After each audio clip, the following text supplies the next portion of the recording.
for inflation would be $25 million. We are And live. welcome to another exciting episode of the Click Nation's Comic Book Chronicles. Perfect. I'm your host, Tim D-O-double-G.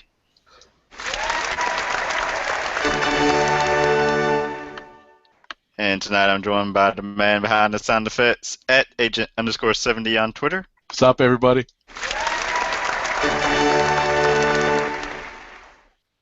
We also have at PCN_Dirt on Twitter. Hey, everybody. Hi, everybody. C2E2's own PCN_Dirt. That's right. Hey, and just in case, I know some of you are wondering, Ace Ventura, When Nature Calls, did have a total gross of $108 million. So, keep that in mind. This will come up again later in the show. Alrighty then. And last but not least, we have at RowdyCat on Twitter. Oh, hi there, folks.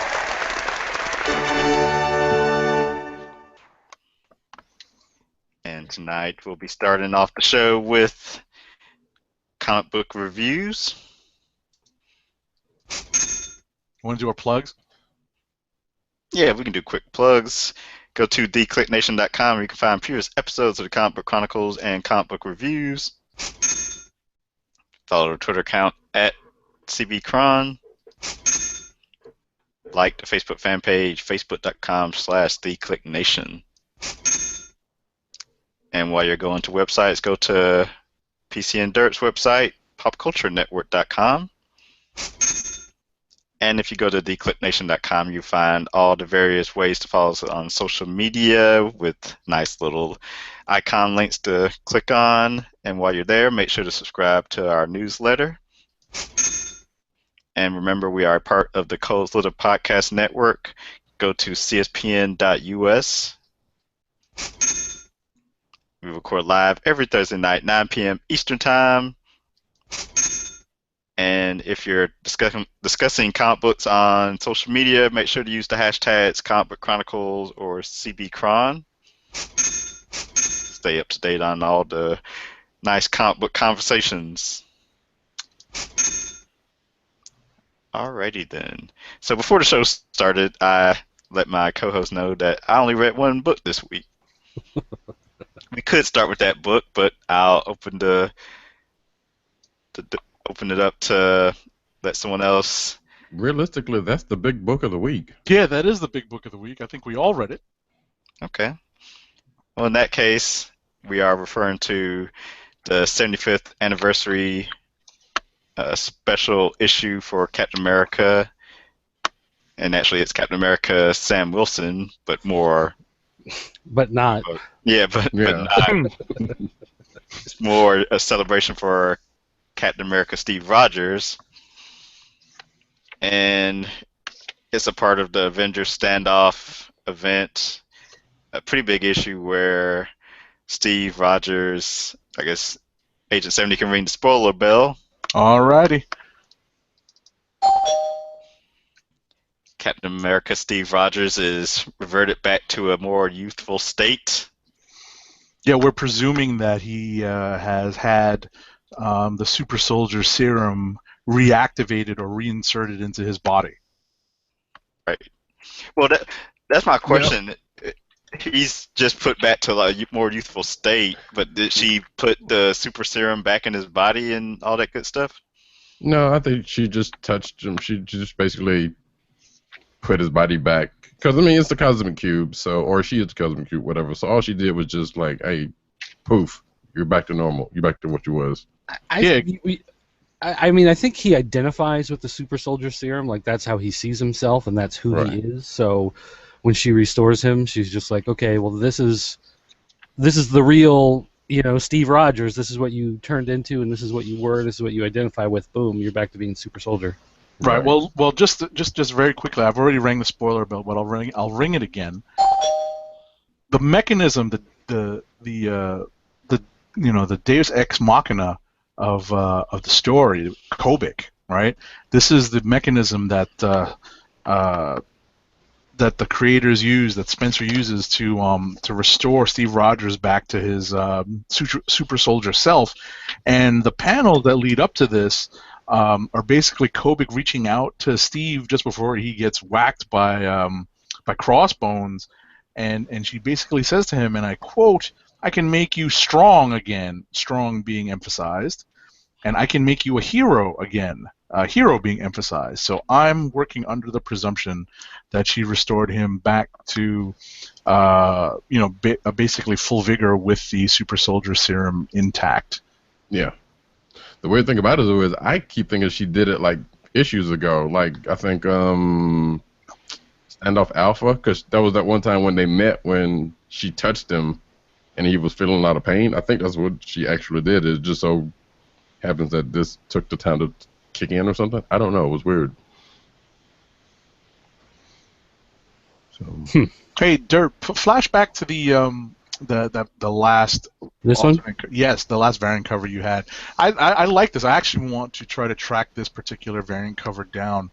I like that it is actually a history of every character that has acted as Captain America, really reflecting that it is in fact a kind of legacy character. In fact, Right. this particular guy right here, who's the greatest of all time to ever. Wait, is Josiah X in there? He's emphasizing Super Patriot, John Walker. U.S. agent. Ooh. Anyway. Mm-hmm. Hey, I don't see Josiah X in there. They've been out of space. I guess, whatever. Oh no!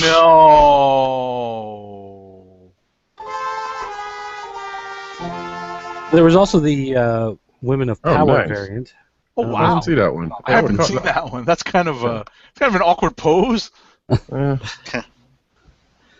weird thing is that these variants have not been selling like a lot of the other variants in general.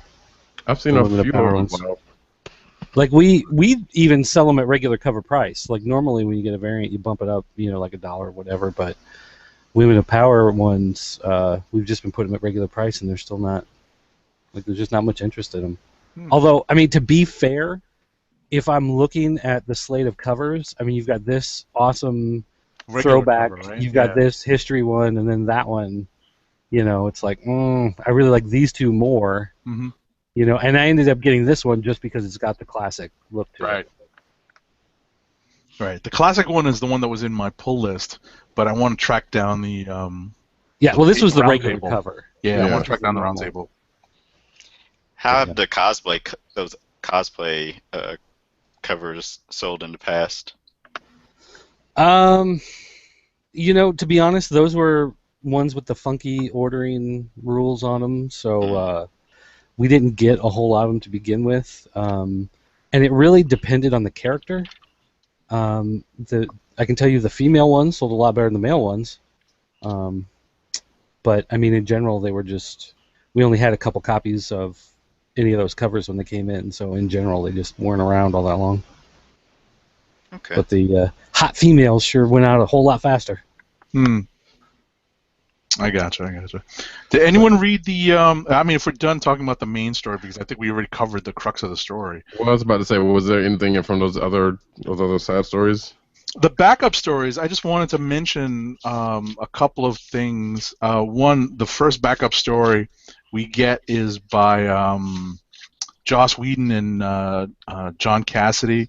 It's pretty basic. It talks about how Cap really does need a shield, and what he stands for with the shield as opposed to with a more offensive, capable weapon. It's worth a read. The Tim Sale one was kind of off-putting because I guess you could say that the note that I put into our show notes was that two of these, well, at least one of them, the backup story that I'm referring to, the Tim Sale one, kind of references Captain America's old school comic book roots. his origin, where he comes from. In the comics, it's from the Lower East Side of Manhattan, whereas in the movies, he's just a kid from Brooklyn, like yours truly. So I always and in the movies they kind of make it out that Steve is a Brooklyn Dodger fan, but here, spoiler alert, he kind of tracks down an autographed baseball by a certain New York Yankee. So that's just a kind of a personal note for me. It's a reminder of his comic book origins as opposed to the movie origin. And see, for me, I was just like, oh, look, a baseball. The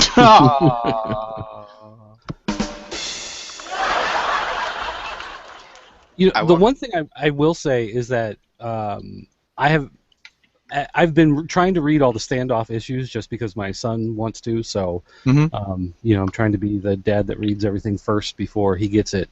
And to me, this really felt like it worked not only as standoff, but if I wasn't reading standoff and I just wanted to read something that's like, hey, how about a good Captain America story? Like, this works also as a standalone. Yeah.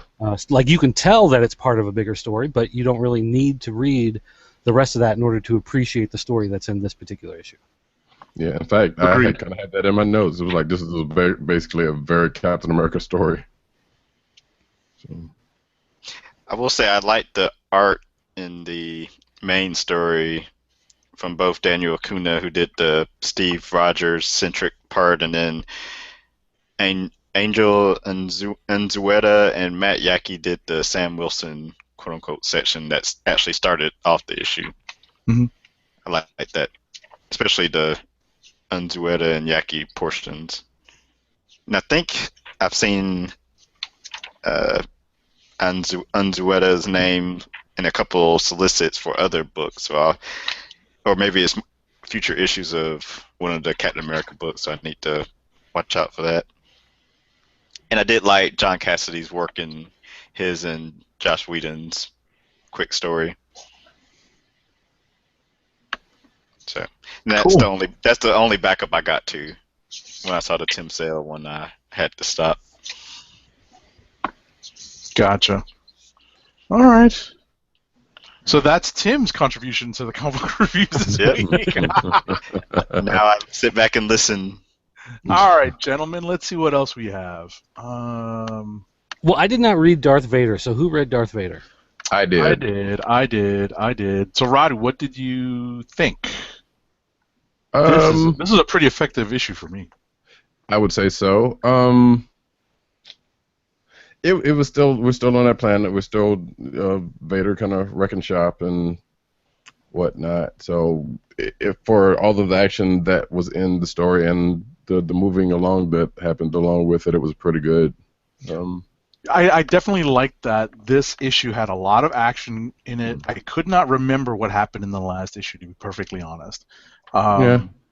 I for the life of me could not recall why in this issue, spoiler alert, why in this issue they're digging down. It started to come back to me that this is that ore planet. This is the planet where they mine ores for the Empire, and that's why they're having to dig into a subterranean level because that's where the seed of power is exactly. Yeah. So, but ultimately, this issue was full of action and moved the plot along and moved some of the machinations along. Some of the betrayals, the double agent aspect of this, we could see coming, but at the same time, we still needed to see it play out. Right. And always, Sal LaRocca's art kills. Mm-hmm. It's worth it honestly, just worth it to flip through it just to see some of LaRocca's panels and some of the storytelling that he employs in this. It's just that good. Right, and you get to see a little bit of the droids being themselves. I kind of like there's one twist to the story regarding the droids that I never, it must be a new Kieron Gillen hatched idea about how they can make the Force more effective on droids. I don't want to spoil too much. Oh, right. So I kind of thought that was an interesting twist that they might expand upon, in other issues of the Marvel Star Wars series. It's Or at the it's very kind of least interesting. later, like I Right. got a Well, feeling that part is probably going to come up again. yeah, they might expand upon that more. That's kind of an interesting subplot that's definitely ripe to be explored. It's not something I had thought of immediately. So that's why I thought it was a nice twist. Indeed. And we also see actually the fairly newly installed Queen get a little backbone. Yes. Which was something to see. I don't know what's going to happen with that, if anything, or is this just a convenient part of the side plot?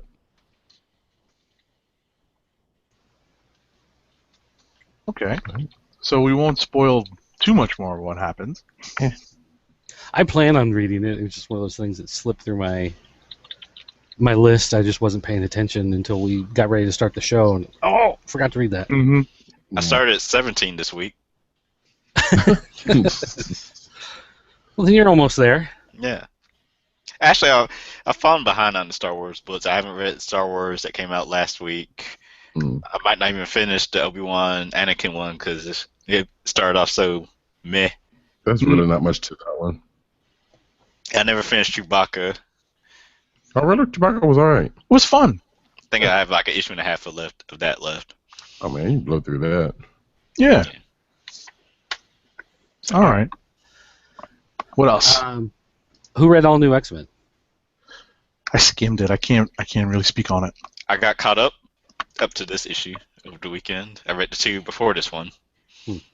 And I didn't care too much for all new X-Men.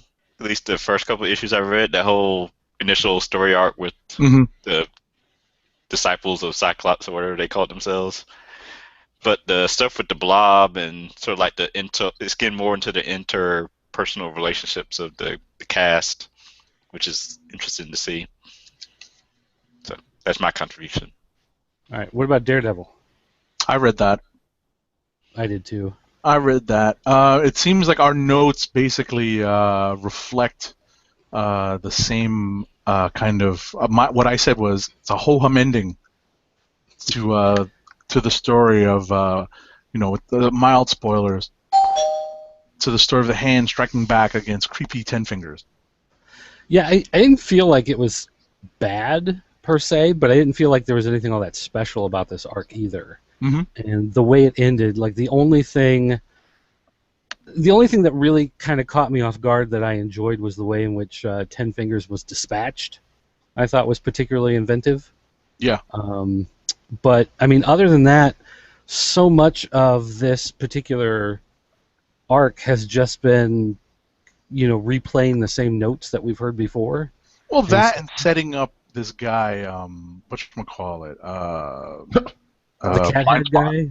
No, Blind Spot. Yeah, Blind Spot. I listen. I'm all for establishing, kind of like a new dynamic in the Daredevil book. I'm all for establishing, a new Asian American, or at least an Asian superhero. He's an illegal immigrant here. Without spoiling too much, I should ring the bell though.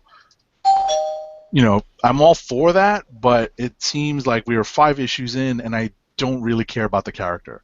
We really haven't seen enough of this Blind Spot character to make us care about him, and now we're a full story arc in, basically a full trade paperback in, and I really don't care what happens to him, to be perfectly honest. I think that it's pretty, the dude doesn't have any real powers. Most of the Blind Spot powers that he possesses are technologically driven. We'll see how long that lasts, see if there's any more development to the character. But all in all, I think, this has been, it's been visually entertaining for me because I like Garney's new, the style that he's adopted to try to, the art and the story. coloring is really good. Exactly. I do enjoy that, but it's, I've been going back and reading old comics the last couple months because I've gone to, a couple shows and bought a bunch of old back issues of random stuff, and it's really struck me how much like this 5-issue arc would be maybe 2 issues. Yep. 15 years ago, 20 years ago, and now it's so drawn out. So much of it is giving more to the artists, I guess you could say, and more in their ability to do storytelling. But so much of it just feels like, here's the building, and now we're closer on the building, and now we're looking at the doors of the building, and now someone's walking out of the building. Whereas before you would just have a shot of someone walking out of the building. So you can say that there's something going on there that's a little bit more for the artist, but as far as like the actual storytelling of moving plots along, everything just feels so slow nowadays. And this is one of those stories where, okay, Matt Murdock is... This would have been a 3-issue arc. Yeah, he's bad at his job. He may lose his job, Yeah, this would have been a 3-issue arc, beginning, middle, end, and it feels like it was drawn out to pack 5 issues. Yeah. So that's just kind of the problem I've had going with this storyline for a while. For those not watching the video, there's a slightly terrifying image of Agent 70. Oh no! You should really come check out the video sometimes. That is funny. When did that happen? You didn't know that was on? No. Oh, that's why I was referencing that like 2 minutes ago when I was talking about the crazy cat. You were playing dumb. Yeah. I wasn't. You know what it was? Is I was looking at the show notes the whole time. You still have your Mr. Peanut monocle. Oh, seriously? That's very funny. All right, so so this will be a show. This will be a note to take a look at the video feed on the YouTube channel. Take a look. All right. Well, I did read Drax. I'm guessing I'm the only one who read that one. Yep. You could tell by the cover, this is a Fing Fang Foom storyline. Drax and Terex have been kidnapped, thrown into this gladiatorial-type fight with Fing Fang Foom, and they find a doorway that goes back to Fing Fang Foom's world, and they find out that the dragon is in a very different spot now in his life, you could say, than where he has been most of the time that we've known him. The story has been very weird, and I know part of it's because it's co-written by CM Punk, the former WWE wrestler who's now training to be an MMA fighter, so that, I'm sure, brings something odd to it. But it's one of these stories where there's nothing moving the story towards a resolution as much as this is the story of Drax stumbling into things, right, and stumbling through them and fighting his way through and running into something weird and stumbling into something else. So it's a very different type of storytelling than we're seeing in a lot of other comics. It's not like Fing Fang Foom did not appear in the first issue, and they've been trying to figure out how to defeat him for 5 issues. He just showed up at the end of the last issue, and his story is over at the end of this issue, and it's not a giant battle that ends it, and things just get resolved, and Drax is kind of wandering off to whatever his next thing's going to be.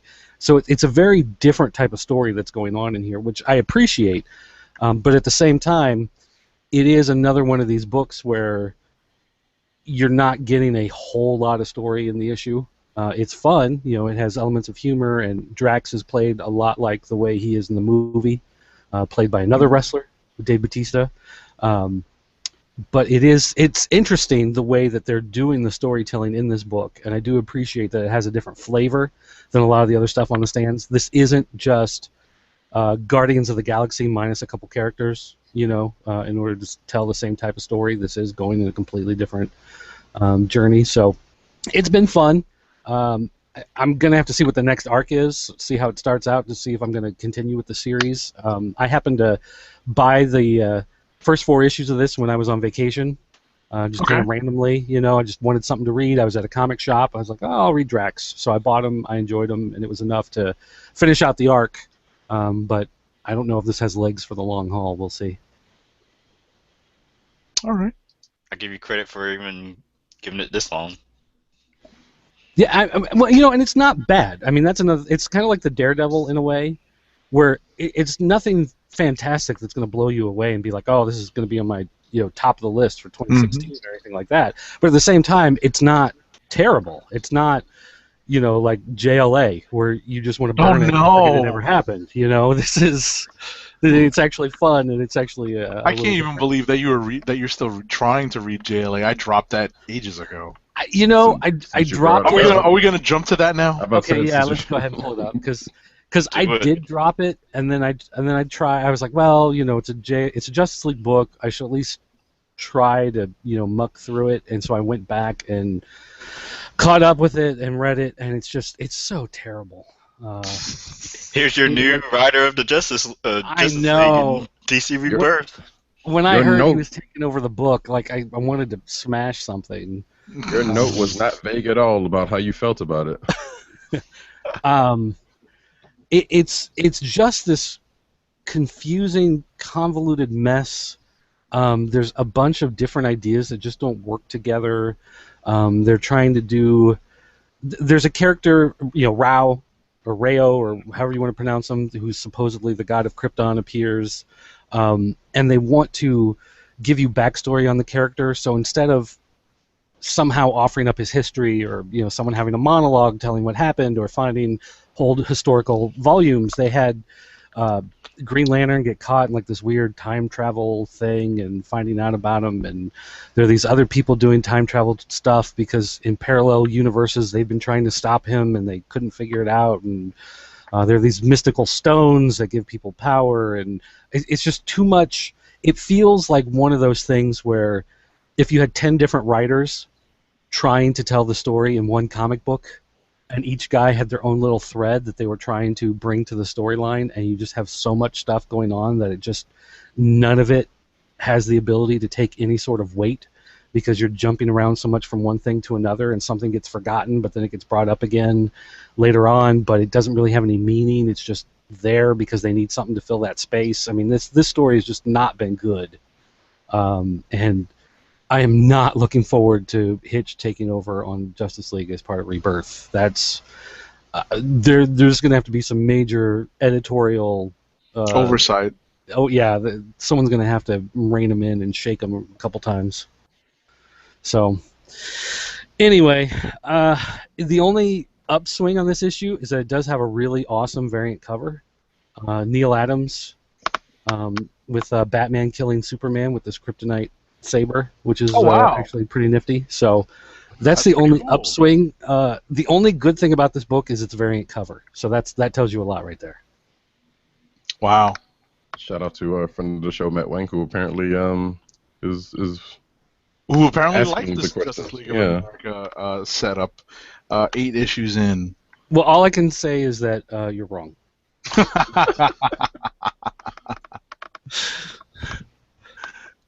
So anyway. All right. I think we might be able to get to some rapid fire-ish reviews. I think we've basically covered most of what we might have read. I think there just has one book left. How many do you have, Rod? Just one. And okay, go ahead. Go ahead, and then I'll finish up. Sure. Jim and Holograms number 13. It's truly outrageous. It's actually been a pretty decent read. They've got this weird storyline to where there's some dark AI that's I guess took over or taken over Synergy and then changed the girls into some goth versions of themselves, and then they went to this they had a tour date to where they their music just hypnotized everybody in the audience, so I guess it's like some kind of virus spreading. Mm-hmm. But then one of them woke up and realized what was going on, and now they're trying to stop it, or I guess we'll be going to try to stop it. So it's something a little bit different than what you would expect a Jim and Holograms book would be. Okay. Is that good or bad? Actually, it's different. It's actually, like I said, take a stand. Way to take a stand. No, because basically it's like it's something that probably would have, or at least I don't remember because I don't remember watching too much of it, but I remember watching it. I don't remember something that would have actually ever happened in the animated, show, because they focus more on, relationships and the music and blah, blah, blah, blah, blah. So, like I said, it's actually pretty good that they've thrown something extra in there. Wait a minute, Roddy, yes? did you not read Moon Girl and Devil Dinosaur this week? No, because I didn't get a copy of it from a store, and I didn't realize that until about an hour ago. or actually earlier today, but regardless. So no, I have not read it yet. Oh, that stinks. Yeah.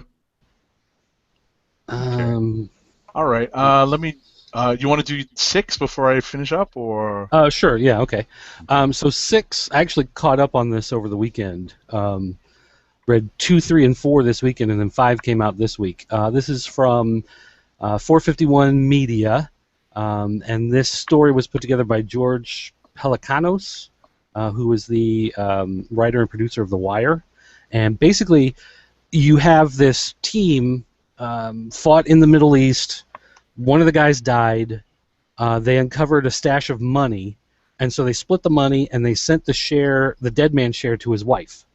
And basically said, I understand if you never want to talk to us again, but here's some money. Go build a life for yourself, and whatever.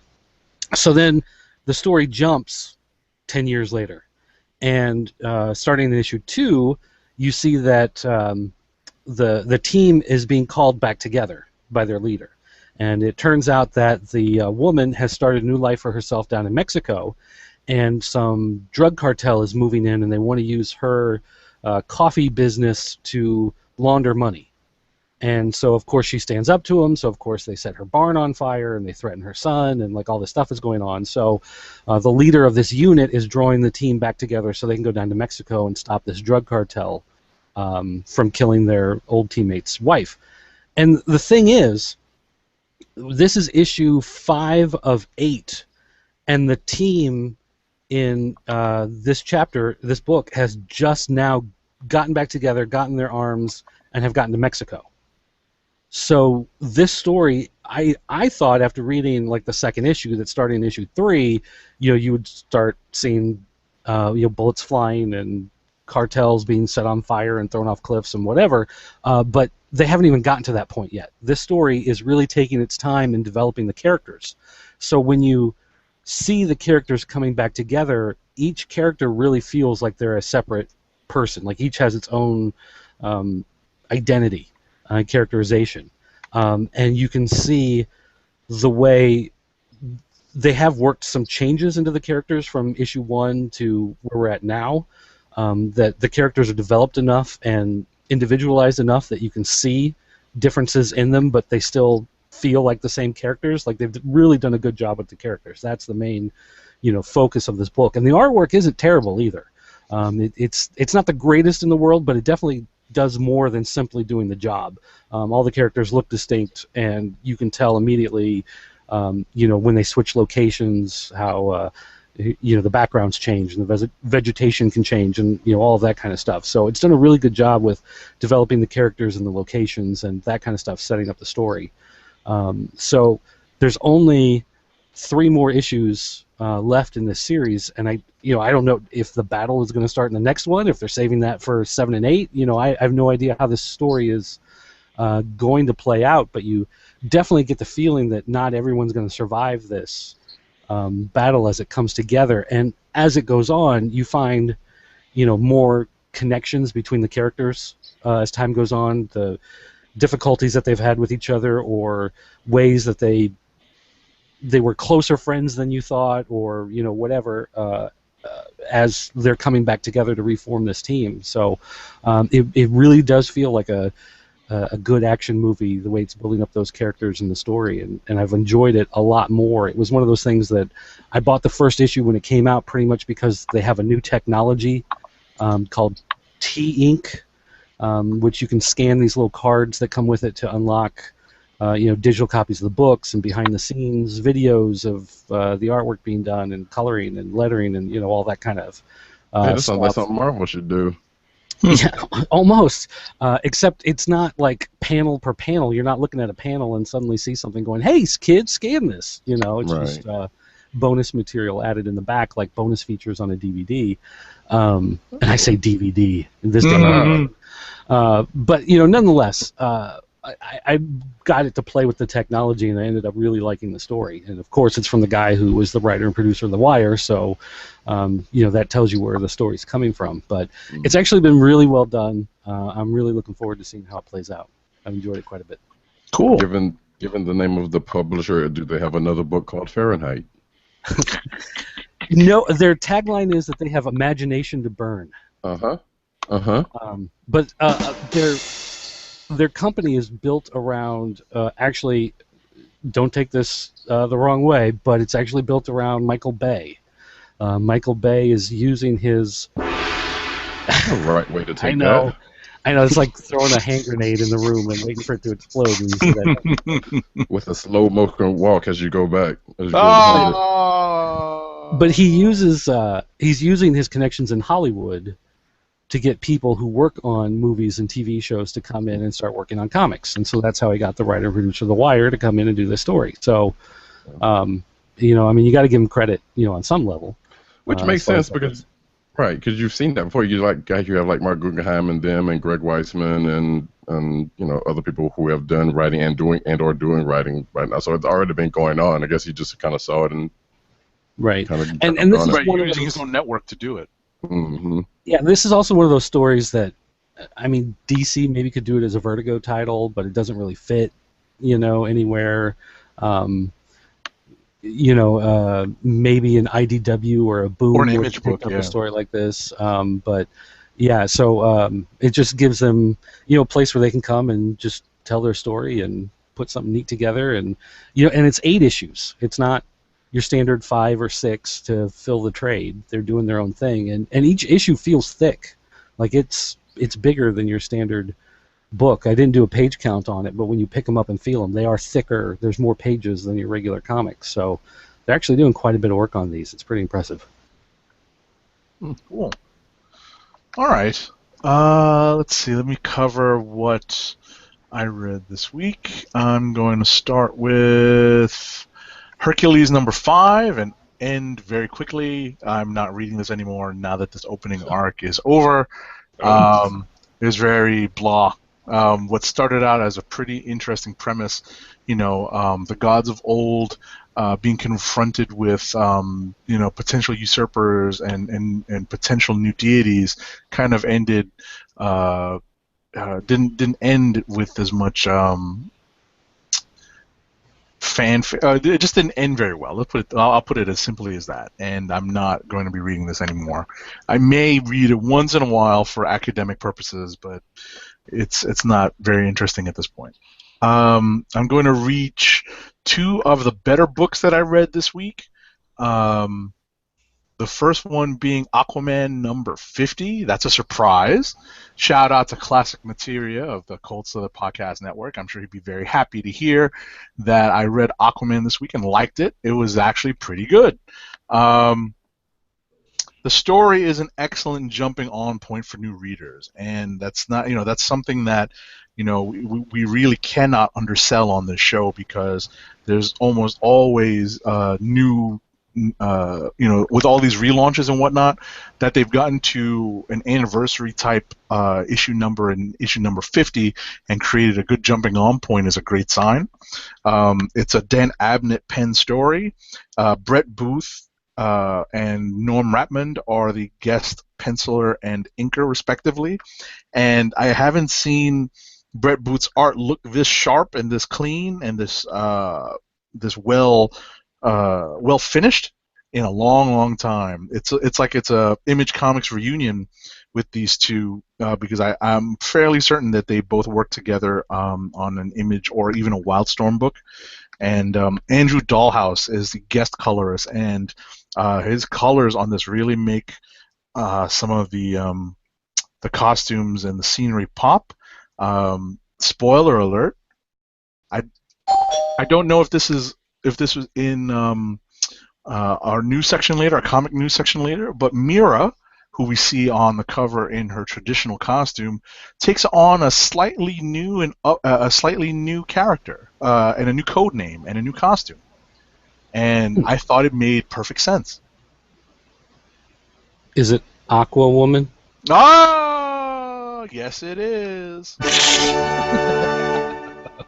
It makes perfect sense, and they even riff on it during the issue, and they kind of there's a couple of really great bits with some surface dwellers. The crux of the story is that there's some mysterious landlocked crimes that are only connected because there's a small source of water related to the landlocked area, and they have to ask for help from the surface. The surface law enforcement has to ask for help from Aquaman, and in the meantime, we find out that spoiler alert. Atlantis is trying to develop closer ties with the surface world by establishing an embassy or at least a consulate. It might be an embassy off the coast of Maine, near Arthur's home area,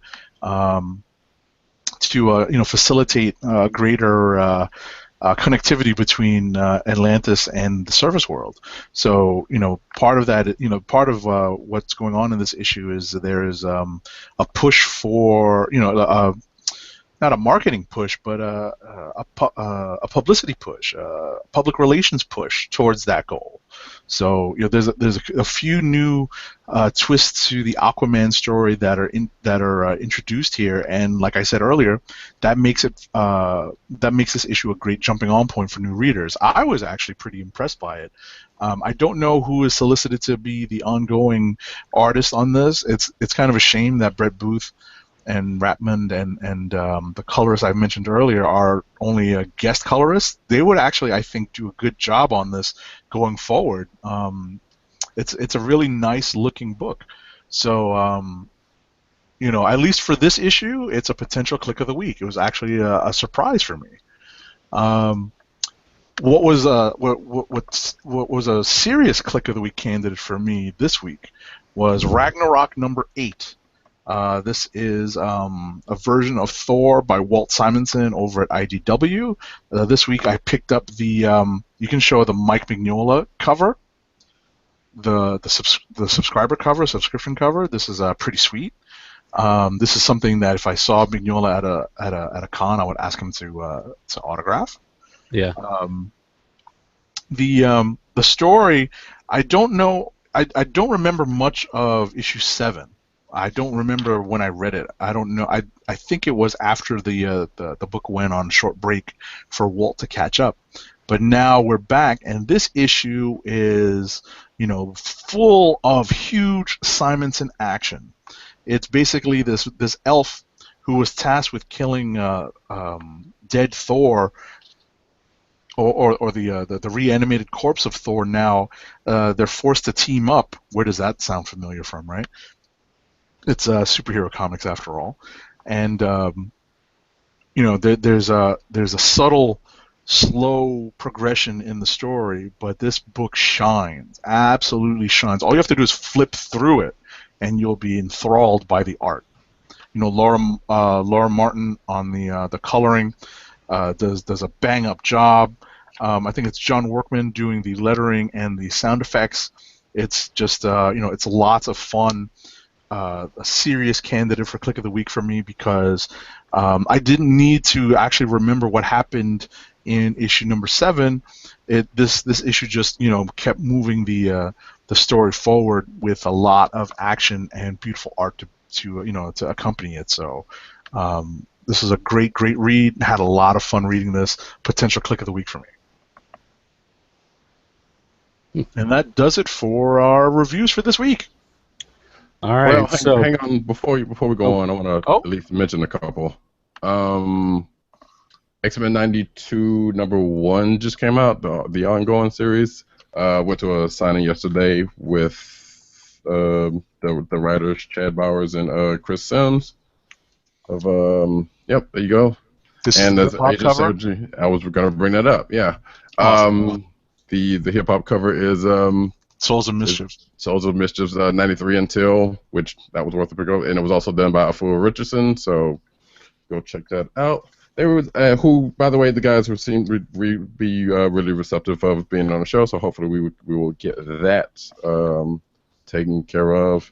And I need to kind of go back and finish reading the digital ones that came before this because I think it may or may not play into this. But came through it didn't seem that bad. That said, also wanted to bring up a slightly fun one that I was skimming through while you was talking. Street Fighter vs. G.I. Joe number 2. And it is exactly what it says it is. That is a Yeah, bang up cover.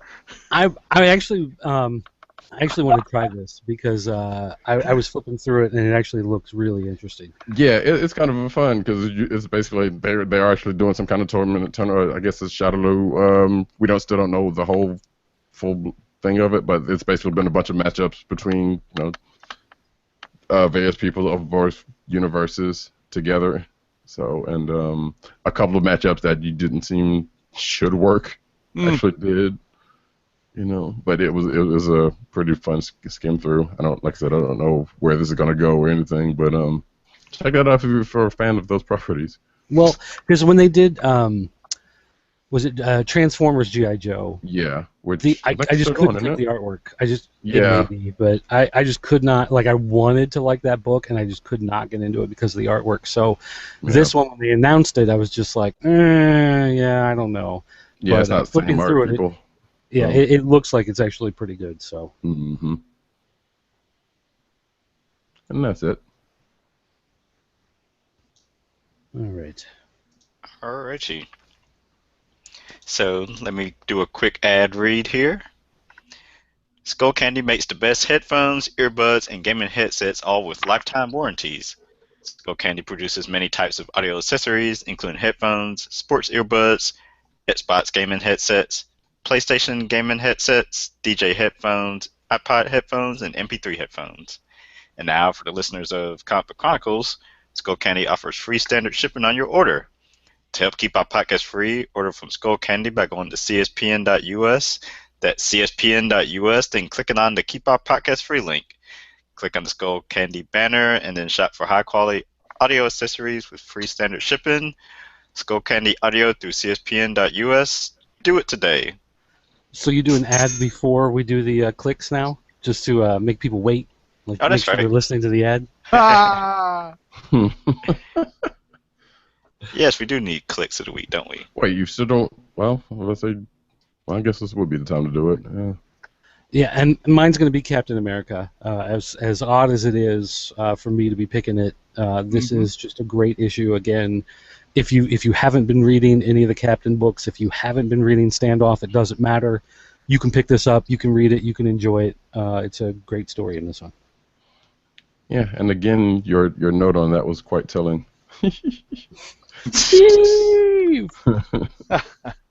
Which, you know what, I'm gonna go along with you on this one. Nice.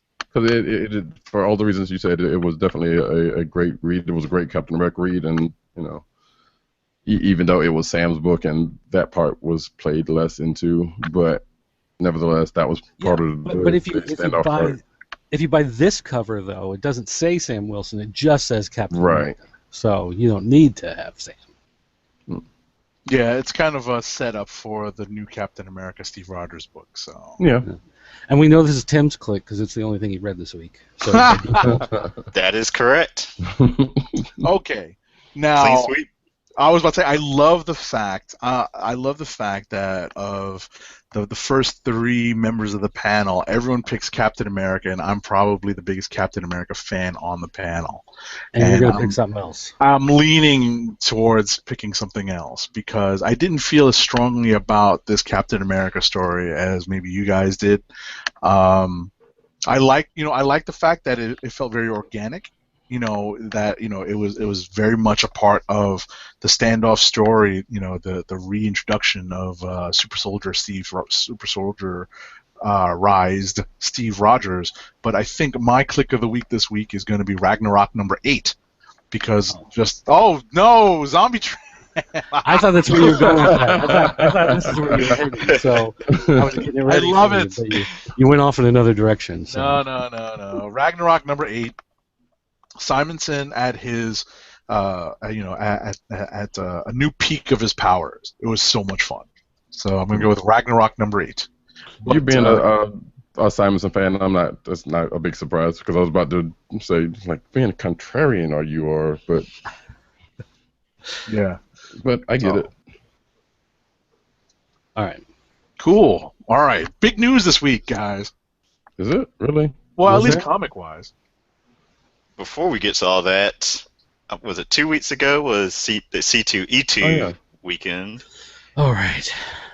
And we're going to talk about what Dirt thought about Batman v Superman. So let's get to it. Oh yeah, we got stuff to talk about then, don't we? Yep. Actually, I can keep it a little short, but C2E2. No! Well, no, with C2E2, I just wasn't feeling it this year. I don't know. It was something about it just felt off. I couldn't quite put my finger on it while I was walking around, but something just didn't. It didn't have the same excitement. It didn't have all the same fun like it normally has. I was talking to the buddy I went up there with, and he didn't really feel like there was much going on of anything, and I don't know. We couldn't really put our finger on it, but just something was wrong. So we were talking to some of the creators up there, and we talked to an artist, and I won't call him out on this. I mean, if he wants to, then fine, but I don't want to start like a bleeding cool hate blog over this. But he's a guy who's worked for Marvel, worked for DC, worked for Dynamite, worked for, big companies over the years.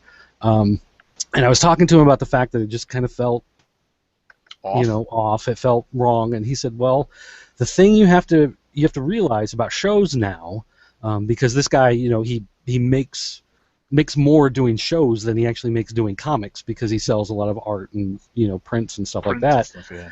He said 90% of the people that walk through the door are people who have never read a comic book, and that's what the shows have become tailored to. These are people who watch the Avengers movies or watch Daredevil on Netflix, or they want to dress up in costumes or whatever, but they're not people who read comics, and so the shows have become about the stuff that comes from comics, but not about comics. And when you go to shows like this, Artist Alley, where all your creators are, your writers, your artists, your inkers, pencilers, cover guys, letterers, whoever. Right. Artist Alley is tables jammed together with maybe 10 feet of space in the aisle, kind of shoved off to one side of the show to have their space and to be over there. And the rest is vendors, and the vendors are not even anymore. There's no Marvel will have a booth, but they'll just have people show up, a couple times throughout the day to sign some books, and then they're gone. But they're not like doing the giveaways of stuff. They're not doing contests like they used to. All of that stuff is pretty much gone. Yeah, they probably have just like some free stuff on some tables. That's it. Right. They'll have like the giveaway posters that you get from your local comic shop, but not anything special for being at the show. And there's no DC, there's no Dark Horse, there's a lot of times even places like Boom or IDW won't have a company booth there, but people who work within those companies may set up a booth for their particular stuff, right, that's within there. Like for Image, there's no Image booth, but Skybound is there because that's Robert Kirkman's thing. So he'll have a thing set up for Walking Dead and Invincible and the Super Fight card game, but most of that is really geared towards trying to sell trade paperbacks, selling the toys, selling the card game, and less about the actual comics and less about the actual people who do the artwork and that kind of stuff. Right. And so the shows, I was looking for some random comics to fill some holes, just weird little things, and usually you'd walk into a show and right away there's going to be 20 different people you could go to and find this stuff, and it took forever to try to track down these books. And these were not difficult books. These are not stuff that sold out super fast necessarily. Stuff like Sinestro, which isn't it just doesn't sell 150,000 copies every month, but it's a regular title. And even then people are like, no, we just don't have a lot of comics anymore. They have a lot of hero clicks, and they have a lot of statues, and they've got booths full of Funko Pops. And Funko Pops are huge. And if you want a steampunk hat or a leather corset or a dragon egg statue, I mean, they've got plenty of places for that stuff, but to go and to actually buy comics at these shows, it's just not really there anymore. So I don't know. We were talking about it. And if we go back next year, we may just go back for an afternoon instead of doing a couple days. It used to be, when it first started 5-6 years ago, we would go on Thursday night, so we'd be there all day Friday, all day Saturday, all day Sunday, come back Sunday night. Nowadays, maybe we'll go Friday, be at the show for 4 or 5 hours and leave Friday night, and that's. Is there a lack of content? Well, are there like panels for instance, to attend? Or? I'm a guy. Well, yeah, I mean they do have panels, but the panels are less about. Panels used to be, you'd go into a panel and it would be like everybody working on Marvel books would be there, and Joe Quesada would be there, and he'd bring out, this is the new writer coming on this book, talk about this book. Or you'd go into a room and it'd be Mark Waid and Jonathan Hickman sitting at a table discussing what it's like to write comics and the different methods that they use to approach writing comics and whatever.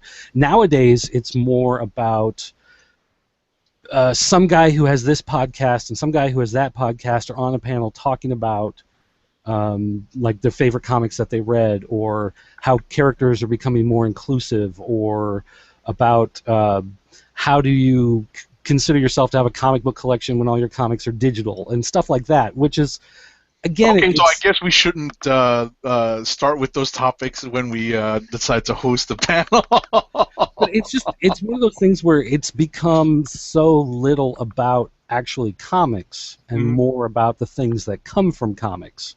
And I'm a guy, I read comics, I watch the occasional TV show, I try to catch the movies, but I don't watch like Agents of S.H.I.E.L.D., I don't watch Arrow, I don't have to track down every appearance. Every time there's a comic book related thing on TV, I have to go watch it. I'm not into that stuff, but that's who these shows are tailored to.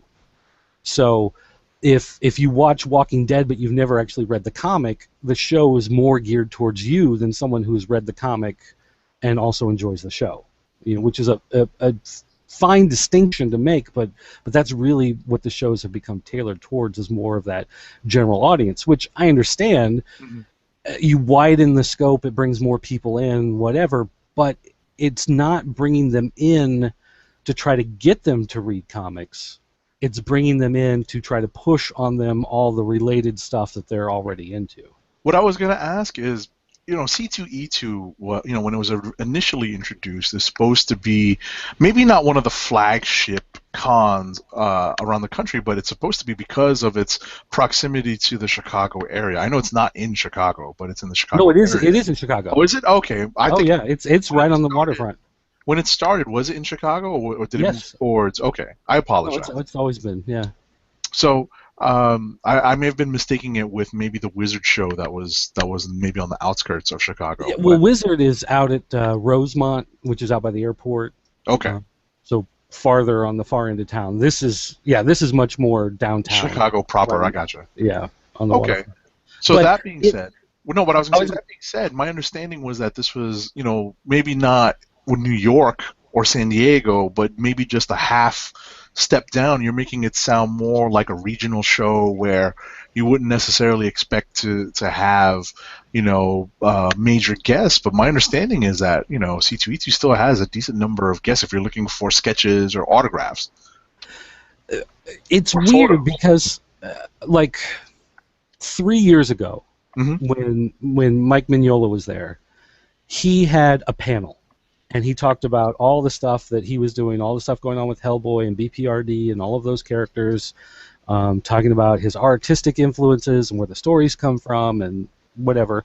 And then he would be at one of the autograph booths that they run, where you have those long snaking lines and you're standing in line for half hour, 45 minutes to get up and get something signed, and strict limit, you can only have one thing or two things for him to sign, whatever.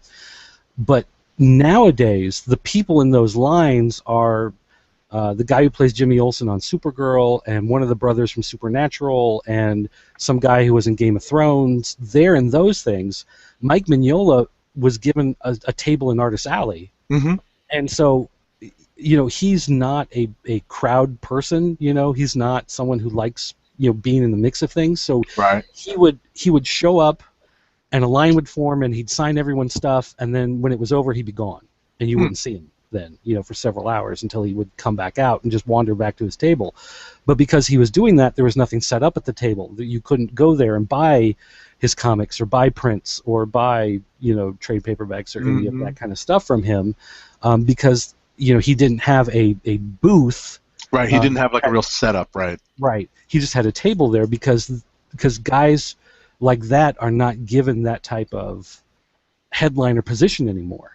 So you may run across somebody like that while you're walking through. You may turn the corner and there's Jonathan Hickman sitting at a folding table with a little piece of cardboard with his name written on it, and he's willing to sign and talk to people, which on the one hand is kind of nice, but on the other hand, you're in all these tables crammed together and they're close together, as opposed to when you go out where the vendors are, where there's all this space and it's carpeted and everything's nice, and there are fans blowing air through, and you get to Artist Alley and it's like everyone's kind of shoved together and it's hot, and, bumping into each other and running into people and all that kind of stuff. So that's interesting. It's become the redheaded stepchild of the show, to actually want to talk to a comic book creator. That's an interesting. I was about to say that's an interesting difference from the experience at New York. That you know what I mean? And the thing was, C2E2 made a big push because Wizard World in Chicago had become the show that was all about the video wrestling, game, the movies, all those guys. And C2E2 was pushing more to be about comics, but in the last few years, it's become the same thing. It's pretty much interchangeable with the Wizard World type show. So, I mean, you can still meet comic book creators there, no problem. Sanford Green was there. I never got a chance to talk to him though, because the first time I went by, he wasn't at his table. The second time I went by, he was there, but there were 10 people crammed around there getting autographs and sketches, whatever. And the next time I went by, he wasn't there again. He had wandered off to do whatever. So it's no longer about a show for people who like comics, and that's unfortunate because the last time I went to a local show here, there's a hotel out on Route 66 where they just take a conference room and a bunch of guys set out long boxes of comics, and you go in and you buy comics and you talk to people and you swap and whatever. And I got more out of that than I got driving to Chicago and going to this major, show that's wow. So I think some of the smaller shows, like, well, quote unquote smaller shows like Heroes, are probably taking that niche up, because I think I've heard in the past where more creators are kind of going to those to kind of get one-on-ones with fans and whatnot. And the bigger shows like C2E2 and New York and San Diego would be the bigger ones, are kind of more for, like Dirk was saying, the more entertainment focused folks. Yeah. I would just say that at least from the creator's point of view, my understanding is that a lot of times they use that for better or for worse to kind of reconnect with some of the creators they don't see all the time. Right. When you say they're wandering off, they might just be wandering the show floor or or Artist Alley. You'll find them like at somebody else's table chit-chatting. Like for instance, the guy I was talking to, I was referencing earlier. He said, I asked him, can you still network, at these shows, because it's not. Before you would have the Marvel booth and there would be a schedule, and so and so is going to be here for this hour, the next person's going to be here this hour. Right. And now it's more like you kind of wander up and there's someone sitting at a table and you have to kind of figure out who is that person. You got to try to get close enough to read their name tag, and it's Jim McCann, okay, whatever. But I said, can you still network? And he said, well, you still can, but you're not going to find yourself in these situations where you're suddenly, standing elbow to elbow with someone that you've always run into. You're not going to, as a guy who's just drawing like the regular, Aquaman book or Justice League book or Flash book, you're not going to find yourself suddenly standing next to Frank Miller, some sort of panel or some sort of photo op or whatever. Those days are gone. It's more about you're going to be standing there and you're going to see someone walking by and just be like, oh, that's Waltz Partaccio, and just be like, oh, they're okay. Well, let me flag him down and I'll talk to him real quick and whatever. So he said you can still do that kind of stuff, but it's much less structured for the people who work in the industry as it used to be. Gotcha. Okay. It's a very interesting take. I'm very surprised to hear a lot of these things that you're talking about.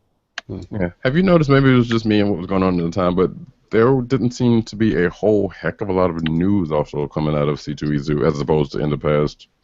Well, I know DC was holding out for WonderCon because that was, the next weekend, and that's right by where they're at. But normally, when you would have a situation like that, then Marvel would try to like one-up them by announcing a bunch of stuff a week ahead of time to get everybody excited, try to forget about what DC's doing, and there was nothing like that this year. Didn't Marvel announce a bunch of the Civil War 2 tie-ins at C2E3? Yeah, that's some. Well, I don't know about that, but there was some news that I think we'll get to about that. All right. So, Dirt, tell us what your thoughts are on Batman vs Superman before we move on. Wait, I enjoyed it. I finally saw it this week. You guys talked about it. Yeah. But I finally saw it this week. I definitely enjoyed it. Should I ring the spoiler bell for any of the people who still haven't watched it? I won't spoil it. Okay. Because I can talk more about non-specifics. The thing is, it's much more of a drama than an action movie. It's set up much more.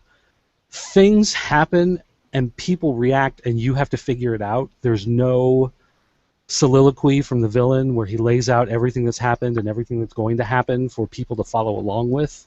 There are certain pieces that you have to put together. References are made to characters that you don't know who they are. You just have to trust that it'll be resolved at some point in this film, the next film, whatever. Certain things about certain characters will be told, like Wonder Woman. They'll talk briefly about some things with her, but they never explain them, and you just know that she's got a movie coming, and they'll talk about it there, but they don't, waste time doing it in this movie, and they don't hold your hand, explaining all of the stuff in this movie. The characters, the other Justice League members that we knew would make cameos, they appear, but they're never named and they're never explained. A certain character appears to Bruce Wayne at one point, and I talked to several people and they were like, I have no idea who that was. Like, I went on Wikipedia later and I saw who that character was, but it never explained it to you in the movie. And I like that. I like how they didn't have to say, oh, well, that's this character X, and he's obviously trying to talk to us through this mystical means, whatever. It's there and it'll be resolved at some point. You just got to go with it, but not everything has this clean edge. Not everything always gets wrapped up with this nice little bow at the end, and I appreciate that part of the storytelling in this movie. Okay. It was long. I will give you that. It was, I think, 2 hours and 23 minutes was the time that we clocked it at, as far as being like the main movie. So it could have used a little trim here or there, but I never. Part of the thing about this movie is the same with Man of Steel, and that is people say that there's no hope and there's no joy, but there is. Again, though, you have to look for it. Like in Man of Steel, they say, well, he killed Zod. Superman should never kill. It takes all the fun and joy out of this, except for the fact that he's killing Zod to save humanity, not just the people standing there in that subway tunnel, but the human race that just minutes before said, we can't fight against Zod, we have to hand you over to him. We can't protect you, we can't keep you here, you have to go in order for us to survive. And yet those are the people he's turning around and trying to save. And things like that aren't, again, they're not handed to you. You're not held by the hand and told these things. Those are threads that you have to catch and piece together.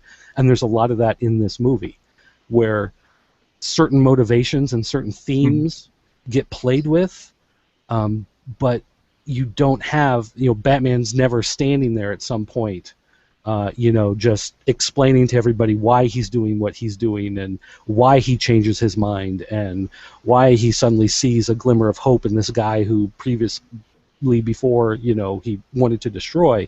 Because the movie is about making Superman human, for lack of a better term.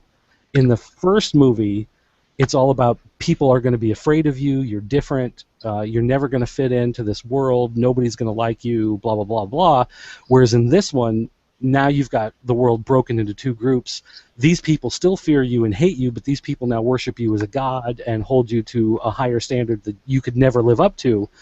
And the whole point of the movie is to bring him back in the middle to this point where, again, for lack of a better term, you see him as a human. You see him as a person. He's no longer this thing. He's not this ideal. He's not this threat. He is someone trying to live the same way that we're trying to live. And I appreciated, again, that part of the storytelling going in the movie. I think you give Snyder far too much credit. I think there's a lot of people that just assume it's going to be the same style of movie as like Avengers. They just think it's going to be a lot of explosions, and a lot of people. I don't think. I was about to say I don't think anyone on the panel went into it looking at it that way. There definitely were critics and reviewers, professional critics, that did go into it that way. You could tell from their reviews. I agree with you on that. But at least from your peer perspective here on the show, I honestly think you're giving Snyder far too much credit because when we get to that part, I referenced the same part that you're talking about last week, and the part where we go from fighting to teaming up, and I still can't. That's the moment where he finally sees him as a human, as another person, as opposed to a thing. Like, that's what humanizes him, is because suddenly he has this moment where he realizes that there is a common ground that he didn't think was there. Oh, God forbid Superman doesn't open his mouth a little bit sooner, right? Well, but he tries to, and Batman won't let him talk. He comes in and he starts to say that he was, it's like, hold on, it's not what you think, and then he shoots him with the kryptonite shotgun shell, But I was thinking about it. I think a better parallel in my mind is 2001: A Space Odyssey, where the movie makes total sense if you know what's going on. The movie just doesn't tell you what's going on, And I think that's the same way with Batman versus Superman. Everything makes sense if you know what's happening. It's just not telling you, hey, this is happening now. Hey, this is happening. It's like you walk out of the movie theater and you're like, wow, so much stuff happened. Now I got to process this. And then you start to realize, okay, this is what was happening here. This is what was happening there. And again, one of the Justice League characters who makes his appearance in this movie is never explained. You never find out why he makes the appearance he does. You're never quite sure what exactly he was trying to say. And I appreciate the fact that they just let it happen, because stuff like that happens in comics all the time. Mm-hmm. Actually, going back to what you said, I kind of think it is slightly kind of explained if you think about some of the quote-unquote dream sequences and whatnot that go along. But at the same time, it's like you said earlier, it's kind of one of those things like you have to know what's going on and see some things. Yeah, and people have talked about the dream sequence, so I'm not giving anything away by talking about this. It's not a spoiler, but there's the dream sequence, and you see, the Which future one? world. The possible future? Where it's all beaten down and everything's like desert, and you've got the giant Omega symbol burned into the ground, and the parademons. The parademons come down and attack, and they never explain what these things are that are coming down from the sky, and they never explain, like when you see Cyborg and you see the box. They never explain what that is or where it comes from. Those things, if you know it, then you know what these references are. Mm-hmm. If you don't know it, it doesn't matter. It will get explained to you at some point down the line. Right. But just like the people in the movie now, they don't know. So why should you know? You know what I mean? So I enjoy that part of the storytelling that's going on. This still wasn't enough to sell me on the movie, but okay. It's still better than Iron Man 3. I appreciate it. Ooh. Oh, that's pretty low. I need to see it again, because when I remember walking out the theater, I wasn't crazy about it. But then as I started talking about it with different people, they sort of pointed out the things. Yeah, it's kind of one of the things. Sometimes you gotta sit on and think about for a second. All right. Oh, and my bro Adam Black was nice enough to, I guess, cut out the section from last week's show where we talked and discussed Batman v Superman and made that its own separate video. So I'll be sharing that next week. Make sure he adds dirt now. Yeah, that's. It'll be the Chronicles special. Yeah, nice. I'll see what he Shout can out do. to the Adam Black. Yep. Yeah, seriously. Cool. Alrighty. All right. So well, let's wrap this up. Let's talk about some news. Yeah. Can we talk about Rebirth, or are we still on cinematic news? Well, on cinematic. Okay. Marvel's Captain Britain heading to TV screens, reportedly. Okay. Oh wait, before you go on, it is worth noting. April Fool's Day is tomorrow. They are starting earlier. That should not have any bearing on what's in the news tonight. But I'm just saying. Or does it? Tread like, well, I mean, I hope that I've vetted everything pretty decently, but we'll see. See, CBS's Supergirl recruits former Wonder Woman Linda Carter for most powerful role yet. Any reason to see Linda Carter is a good reason. And Supergirl is renewed for a second season. Shocker. Yay. Hey. Project Cadmus is going to be saved for season 2 of Supergirl. Did anyone see the Flash Supergirl crossover this week? Not yet. My week was busy from last week all the way up to Monday, so no, I did not see it, but it's on the DVR. Yeah. Oded Fehr and Fernanda Andrade join Marvel's Most Wanted, the spin-off from Agents of S.H.I.E.L.D. Okay. It says Fehr will play a well-known character from the Marvel Comics who will prove a force to be reckoned with for Bobby and Hunter. And Fernanda Andrade has been cast as Christina Santos, a tough-as-nails woman tough-as-nails woman of mystery who is also Dominic Fortune's niece, in quotes. Okay. Tyrese Gibson still talking about he's met with Warner Brothers. Ooh. We don't believe you. We don't believe. No, actually, I mean, I think there was other things that he actually did, but Yeah, he met with Jeff Johns a while ago. Yeah. I mean, it's like, Marvel always has like wrestlers and quasi celebs up to their office to pose with the editors and social media people in front of the wall mural of their heroes. So I'm sure Tyrese is out in LA, DC's in Burbank. I'm sure that was an easy thing to set up. And I say again, boo. The Power Rangers movie has added an important supporting character. Jason's dad. Oh, okay. Okay. And this is some dude off from The Office, from the U.S. version of The Office. Oh, okay. New Mutants movie has a young adult vibe. That means Dirt's not watching it. He's not young or an It's gonna be a CW movie. I mean, it should. If it's a New Mutants movie, it should be. Yeah. Yeah. Which at that point we got some casting news that broke earlier in the show. Reportedly, excuse me. It's possible that Macy Williams from Game of Thrones could be attached as Wolfsbane. AKA Sansa. Yep. And Anya Taylor-Joy, who I guess was in The Witch, don't know what it is, might be playing Ilyana Rasputin. And then they have other possible casting choices like Cannonball and stuff, but they hadn't said, that didn't look like they had name, because the only other name they said was that Alexandria Shipp, who's playing Storm in Apocalypse, is probably going to be in the movie. Fan petition calls for R-rated Batman v Superman to screen in theaters. But this is when petitions are useless. Yeah, I mean, it's like I like the idea, but a petition. I mean, Yeah. no. And this looks like it's the new in thing is to create petitions, because this is the third one regarding Batman v Superman. In the last week, 2 other petitions have been launched calling for Zack Snyder's removal from the upcoming Justice League films and the DC movie franchise. And at this point, I will say that there was a pretty funny Nerd Lunch podcast from like a couple of weeks back about putting Zack Snyder on trial, which is in the show notes if you want to check it out. Okay. Ben Affleck will play Batman at least 2 more times. Yeah. Yeah. And could Legends of Tomorrow bring in Batman Beyond for season 2?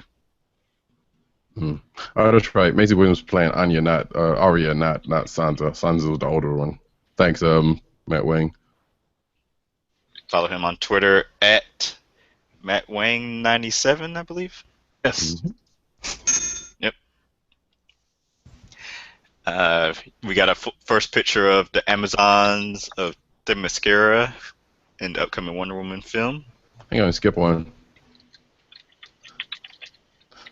Affleck wrote a script for a solo Batman movie, so just in case you couldn't get enough, well, a potential solo Batman movie, let's say. Okay. Patrick J. Adams joins Legends of Tomorrow in mystery role. Whoever that is. He's from Suits. Oh, okay. Tom Hiddleston says Thor Ragnarok may be Loki's last time out the gate. Okay, what's Hugh Jackman? Whatever you say. All right. I feel like we haven't seen Loki in a while anyway, so. Well, and it says so in there. It's like it's been like 4 years or so. Mm-hmm. So. What, since Dark World? I believe that's true. Yeah. Wow, has it been that long? Jeez. Suicide Squad reshoots bodes well for the DC movieverse. Yeah, so basically the trailer that came out that was full of all the humor and the lightheartedness, it turns out all the clips that had humor and lightheartedness were in that trailer. Oh. The rest of the movie did not. And so after that trailer came out and everybody loved it, they decided to go back, and they're actually spending millions of dollars, tens of millions of dollars was the quote, reshooting certain interactions between characters and adding more fun to the movie. So I was really hoping it wasn't in response to people saying that it had no joy, like we were talking about. Oh, Batman Superman didn't have any fun or joy, because that would have been really depressing that they kneeled to that.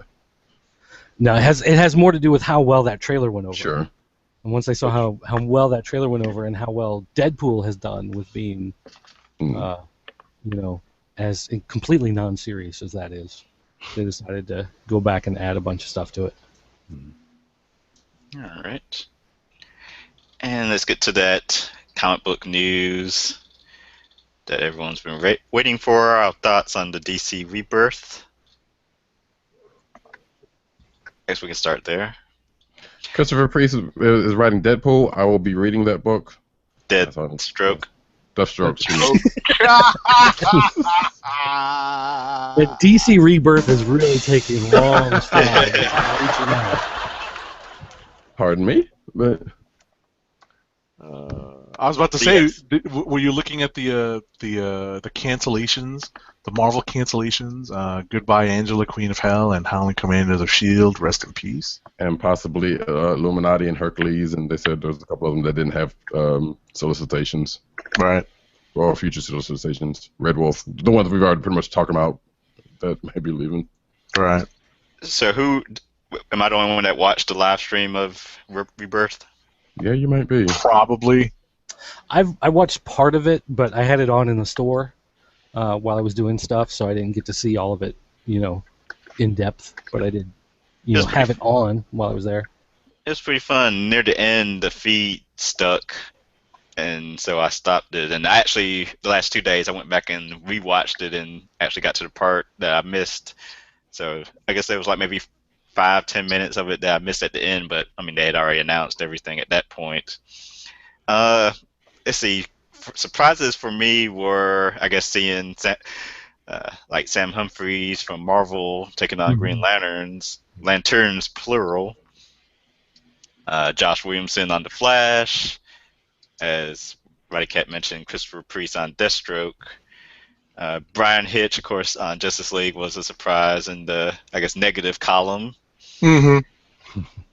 I was surprised that Grant Morrison wasn't up there for something. I figured that since they were trying to, in not so much a desperate situation, but trying to hit a home run, that they didn't recruit him to write something. And then have any other like surprises like a Rick Remender or a Jonathan Hickman. But they kind of went back to basics, and you had your Dan Jurgens and so your staple DC people taking over things, and so now there's like 10 Superman books now, or superpowered beings having their own titles? Well, they put Wonder Woman in with the super titles, when they had the panel up there. So, but I mean, yeah, they're building as many, I guess you could say, like Superman family books as there are Bat family books, and making that into a thing. Mm. Yeah.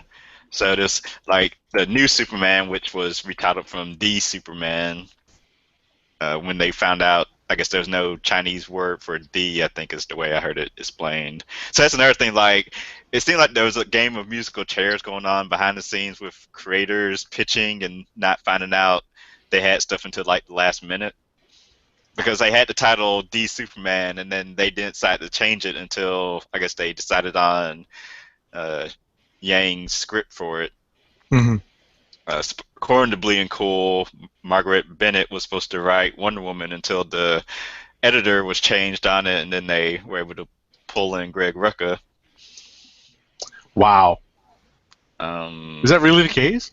I mean, that's what they're reporting. Yeah. I wouldn't be surprised.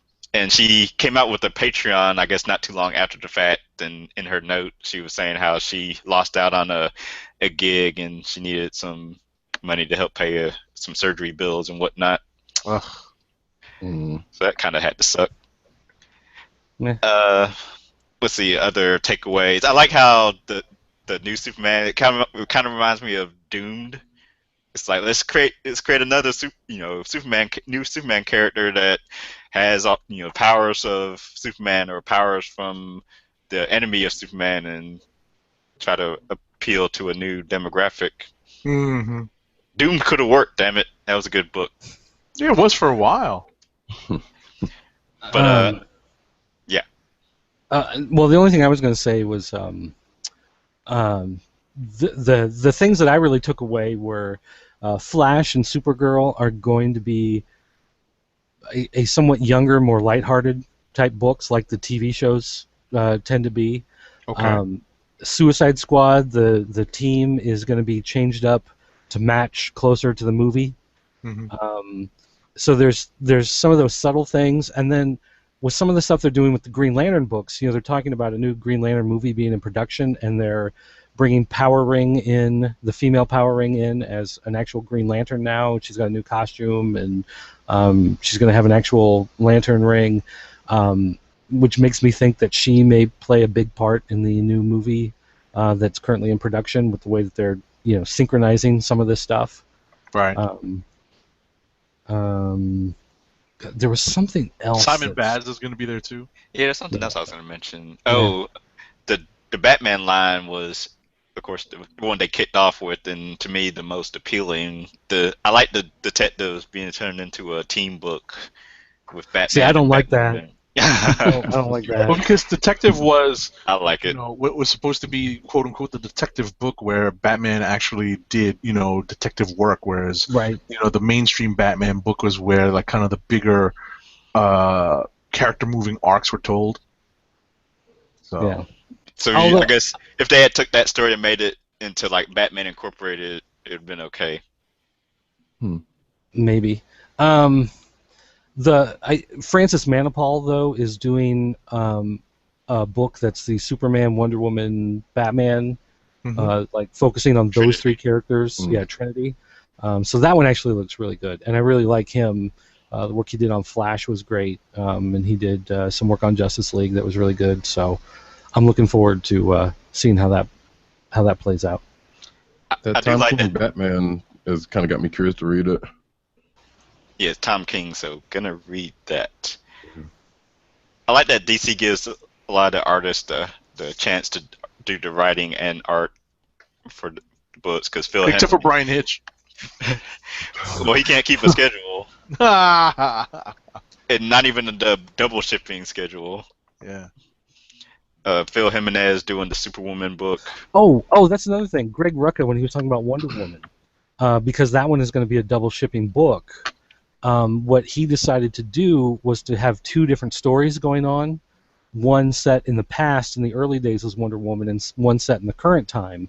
And so, if you're worried about having to buy 2 copies a month in order to keep up with the title, he said you could actually buy all the like odd numbered issues and get her in the current time period, or buy all the even numbered issues and get the classic stories of Wonder Woman.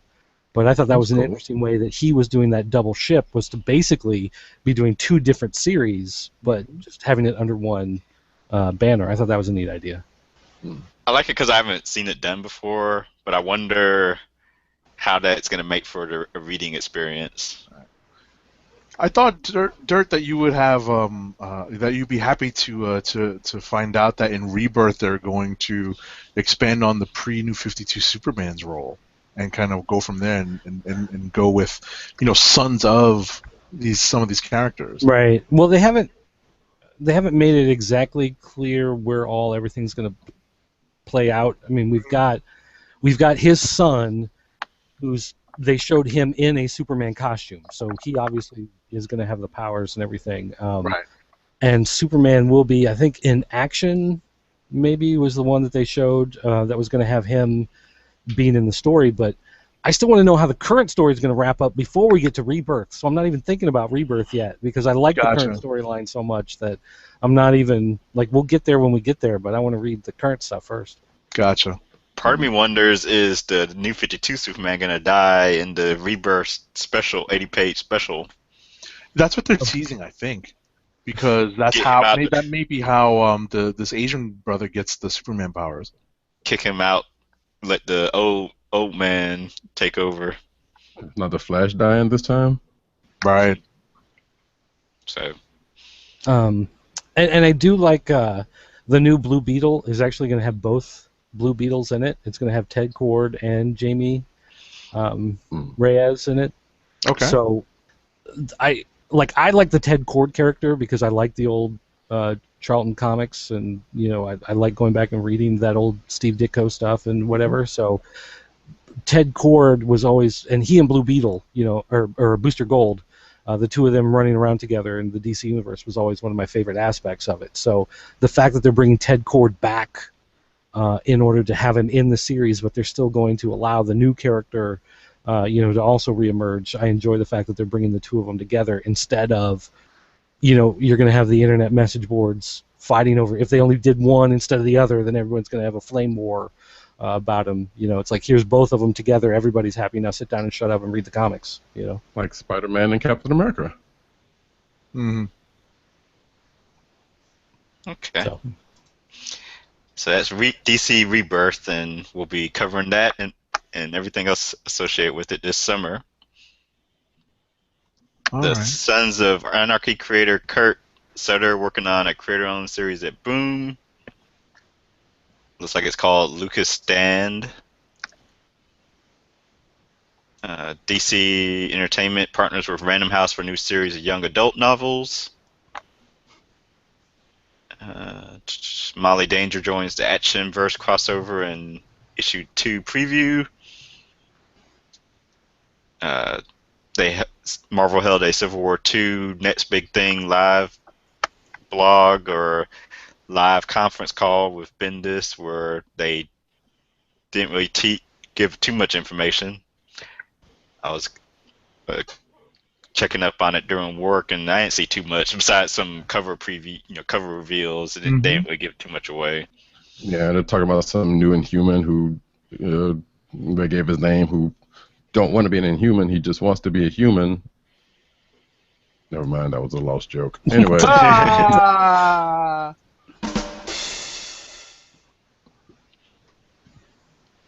And let's see, IDW to publish the new Bloom County strips in September, announced at WonderCon. And Cassandra Cain assumes a new code name in the Batman and Robin Eternal number 26, which is the end of that weekly series. Mm-hmm. I skimmed that whole book just to get to that point. I just read an article that gave it away. Yeah, I just read the thing that had the 2 pages scanned up there. So that's all I needed out of that book. That's it. Just give us the dirt. No pun intended.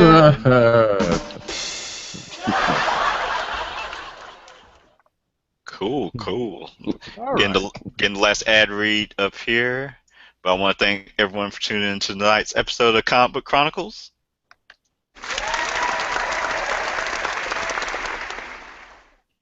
You can follow us on our individual Twitter accounts. I'm at TimDOGG98 and at CBCron. RowdyCat is at RowdyCat and at News Nerds Need. Yo. PCN Dirt is at PCN_Dirt, and go to his website, popculturenetwork.com. And Agent 70 is at Agent_70. On Twitter and Instagram. And keep shopping at Amazon. Visit CSPN.us, then click the Keep Podcast Free link at the top of the page. From there, scroll down and click on the Amazon link to shop. Purchase items from Amazon as you normally would, whether it's books, music, electronics, jewelry, apparel, etc. For every purchase made on Amazon through our link, Amazon sends to CSPN a payment that helps keep the Comic Book Chronicles podcast free for our listeners at no extra cost to you. Amazon through CSPN.us. Do it today. And we'll be back next week, 9 p.m. Eastern Time, Thursday nights. Go to theclicknation.com/live to watch. We are the Comic Book Chronicles, and we are signing off. Peace. See ya!